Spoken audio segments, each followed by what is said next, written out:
சத்குரு ஐயா வாழ்ந்துகிட்டு இருந்த காலங்கள்ல விரிய மரத்துக்கு அதிக முக்கியத்துவம் கொடுத்திருக்காரு.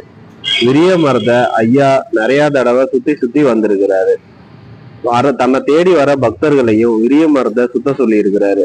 அது மூலியமா அவங்களோட பாவங்களும் கர்மாக்களும் தீருண்டா சாமின்னு சொல்லி இருக்கிறாரு. ஐயா அவருக்கு வாங்கிட்டு வர சாப்பாட்டு பொட்டலங்களை நிறைய தடவை விரிய மரத்துல கட்டி வச்சிருக்கிறாரு. ஒரு வாரம் ஆகியும் ஒரு மாதம் ஆகியும் அந்த சாப்பாடு கெடாம அப்படியே இருந்திருக்கு. ஐயாவோட தவ வலிமையால பல அற்புதங்களை விரிய மரத்துக்கு அடியில தான் ஐயா நிகழ்த்தி இருக்கிறாரு. நீங்க கனகம்பட்டி போறப்போ பார்த்திருப்பீங்க, விரிய மரத்துக்கு அடியில கற்கள் கூட்டி வச்சு வேண்டுதல் பக்தர் வச்சிருப்பாங்க.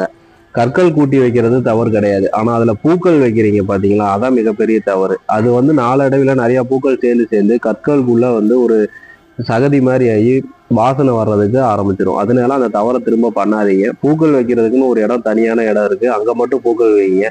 நீங்க எல்லா இடத்துலயும் பூக்கள் அந்த கற்குள்ள வச்சீங்கன்னா சுத்தம் பண்றவங்களுக்கு ரொம்ப கஷ்டம். அதை சுத்தமா எடுக்கவும் முடியாது, அது ரொம்ப சிரமப்படுறாங்க. நாங்களே நிறைய தடவை பார்த்துருக்கோம், நாங்க அதை சுத்தம் பண்ணி இருக்கிறோம். அதோட கஷ்டம் எவ்வளவுங்கிறது எங்களுக்கு தெரியும். நீங்க வைக்கிற வேண்டுதல் ஐயாவுக்கு தெரியும். நீங்க கற்கள் மட்டும் கூட்டி வச்சு வேண்டிட்டு போங்க, அதே போதும். அதே மாதிரி மரத்துல கயிறுகள் கட்டுறீங்க, ஓகே. ஆனா அதை பூட்டு போட்டு ஒருத்தவங்க பூட்டி இருந்தாங்க, அது ஒரு தவறான செயல். பூட்டு போட்டு பூட்டி சாவியை நீங்க கொண்டு போயிட்டீங்கன்னா அந்த பூட்டை எப்படி நாங்க ரிமூவ் பண்ண முடியும்? மரம் வளர வளர அந்த பூட்டு மரத்துக்குள்ள போயிடாதா? அந்த தவறையும் பண்ணாதீங்க. இது மாதிரி சில விஷயங்கள், ஒருத்தர் பண்ற தவறை பார்த்து எல்லாரும் திரும்ப திரும்ப அந்த தவறை பண்ணிடுறாங்க. அவசரமா மரத்தை சுத்தி கும்பிட்டுட்டு ஓடாதீங்க. நிறைய பேர் அங்க ஏன் சுத்துறோன்னே தெரியாம சுத்திக்கிட்டு இருக்காங்க.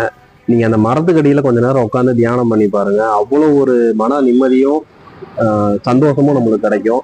ஐயாவோட தவ வலிமை எல்லாமே அந்த மரத்துக்கு அடியில தான் இருக்கு. ஐயா இருக்கிறப்ப அந்த மரத்தை தான் அதிகமா அவரோட பக்தர்களை சுத்த சொல்லி இருக்கிறாரு. சத்குருவே சரணம்.